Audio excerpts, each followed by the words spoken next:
रोहित चहल, सुन लिया आपने पूरी बातचीत जी। एक एक करके आपने, मुझे पता है आप पॉइंट्स भी ले रहे थे, जवाब देना चाहेंगे कि 7-8 साल में ये ऐसा क्यों हुआ? अब ये पैटर्न बन गया है। देखिए, मैं मनोज जी से जवाब भी देना चाहता था और मैं चाहता था मनोज जी रुके और मेरी बातों का भी जवाब दें, क्योंकि आपने बताया मनोज जी को जाना था। लेकिन मुझे लगता है, देखिए, जहां तक इन्होंने कहा पैटर्न, बिल्कुल, और क्रोनोलॉजी को समझने की जरूरत है। मानक जी, जिस तरीके से आपने जो सवाल किया मानक जी, 2014 के बाद से क्यों?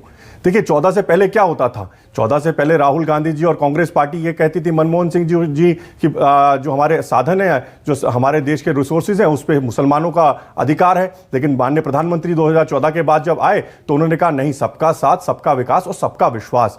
और आज चाहे शौचालय देने की बात हो, चाहे आवास देने की बात हो, चाहे हेल्थ इंश्योरेंस देने की बात हो, चाहे माँ को चूल्हा, चाहे माँ को शौचालय बनाने की बात हो, सबका धर्म देखकर, जाति देखकर नहीं दिया गया। दिक्कत उस चीज की आज दिक्कत हो रही है। आज मानक जी, बिल्कुल इनको दिक्कत होगी, क्योंकि आज जिस तरीके से चाहे चारों राज्यों के अंदर चुनाव होते हैं और चुनावों के अंदर जो नतीजे आते हैं वो इनको दिक्कत देते हैं, क्योंकि आज जनता का विश्वास माननीय प्रधानमंत्री जी तरफ है, भारतीय जनता पार्टी की तरफ है। जो भरोसा और प्यार भारतीय जनता पार्टी को, प्रधानमंत्री जी को मिल रहा है। जिस तरीके से आपने देखा कि पत्थरबाजी, आज शोभा यात्रा अपने ही देश के अंदर, ये आज से नहीं, क्रोनोलॉजी को समझिए। कांग्रेस पार्टी के अंदर जिस तरीके से हमने देखा 1990 के अंदर अपने ही देश के अंदर हिंदुओं को विस्थापित होना पड़ा, वहां पे किस तरीके नरसंहार हुआ कश्मीर के अंदर। 1984 का भूल जाते हैं। जब मनोज जी को 84 याद नहीं आता, तब ये नहीं कहते देश का विभाजन होगा। किस तरीके से विभाजन देश का उस स्थिति में थे। और तो और आप मानक जी, इतना ही नहीं, आप दिल्ली का अंदर देखिए, किस पार्टी के नेता सामने आते हैं? ताहिर हुसैन आम आदमी पार्टी के आते हैं। कांग्रेस के अंदर करौली के अंदर राजस्थान के दंगे होते हैं, वहां पे किसका नेता उस दंगे के अंदर लिप्त पाया जाता है और किस सबसे पहले पथराव कौन कराता है?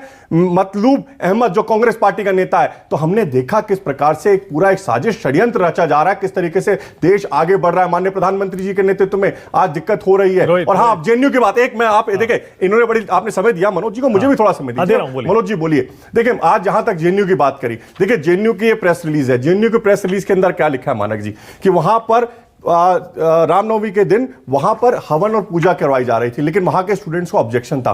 वहां हिंदू मुस्लिम करने का पूरा प्रयास किया गया, कोशिश की गई, शांतिपूर्वक वहां पे हवन हो रहा था। इनको दिक्कत इस चीज से क्यों है? आज मानक जी, लड़ाई किस चीज की है? आज भारत माता की जय, आज भारत माता की जय कहने वालों की, और भारत तेरे टुकड़े होंगे इंशाअल्लाह, और भारत की बर्बादी के नारे लगाने वालों की है। दिक्कत इस चीज की है कि आज भारत के अंदर अमन शांति किस तरीके से, भारत विश्व के अंदर किस तरीके से ताकत के रूप में भर रहा है। तो आज इन दिक्कत है किस तरीके से भारत में अस्थिरता फैलाई जाए, लेकिन यह बिल्कुल मुमकिन नहीं होने देंगे। और देश की जनता जानती है कि ये सच्चाई, जो कांग्रेस और विपक्षी लगातार कहीं ना कहीं देश के अंदर माहौल खराब करने का प्रयास कर रहे हैं। अब रोहित, एक बात पर मैं आपसे पूरी तरह सहमत हूं। आप जो कह रहे हैं ना कि उन लोगों को आपत्ति है, आपत्ति मुझे भी है, आपत्ति देश के एक एक नागरिक को होगी।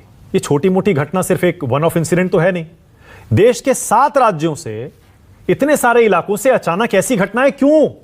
कोई तो बात है, क्यों हो रहा है ये? मानक जी, आपत्ति मुझे भी है, मैं भी इस देश का नागरिक हूं। बहुत दुखद है क्यों हो रहा है? हमारे शांतिपूर्वक, अगर राम भक्त वहां पे शोभा यात्रा निकालते हैं, शांतिपूर्वक यात्राएं निकलती हैं, तो उसके ऊपर पूरी साजिशन पथराव हो रहा है, पूरी प्लानिंग के साथ। क्यों हो रहा है? कांग्रेस पार्टी और जो विपक्षी पार्टियां कहीं ना कहीं माहौल खराब करने का प्रयास देश के अंदर लगी हुई है, कि लगातार किस तरीके अस्थिरता फैलाई जाए, देश के अंदर किस तरीके से वातावरण फैलाया जाए। और जेएनयू में क्रोनोलॉजी है, मैंने बताया ना, ये प्रेस नोट बता रहा है, ये अपने आप में बताने के लिए काफी। आप दिखाइए कि जेएनयू का प्रेस नोट, वो जेएनयू कह रहा है कि भैया वहां पर शांतिपूर्वक वो हवन हो रहा था, स्टूडेंट्स आते हैं, उसका ऑब्जेक्शन करते हैं, वहां पे उसका विरोध करते हैं। क्या अपने देश में आज रामनवमी, अरे वहां पर किसी को इफ्तार पार्टी करना था, किसी को दिक्कत नहीं है। मीट किसी को खाना था, वहां पे मांस बनता है। 18 हॉस्टलों में कोई दिक्कत नहीं, कावेरी में ही क्यों दिक्कत हुई? क्योंकि वहां पर हवन चल रहा था, रामनवमी का वहां पर पूजा कराई जा रही थी, और बाहर निकलते ही वहां पर उनके ऊपर हमला होता है, जो रामनवमी का। तो दिक्कत इस चीज से है कि वहां पर शांतिपूर्वक किस तरीके से हो। तो एक पूरा एक प्लानिंग है, तरीका है, और आलोक शर्मा, क्रोनोलॉजी और इनकी जिस तरीके से पूरा पैटर्न का देश समझ रहा है उस पैटर्न को। आलोक शर्मा, आरोप आप पर, सैयद फैसल अली पर और वारिस पठान की पार्टी पर है कि आप लोग जानबूझकर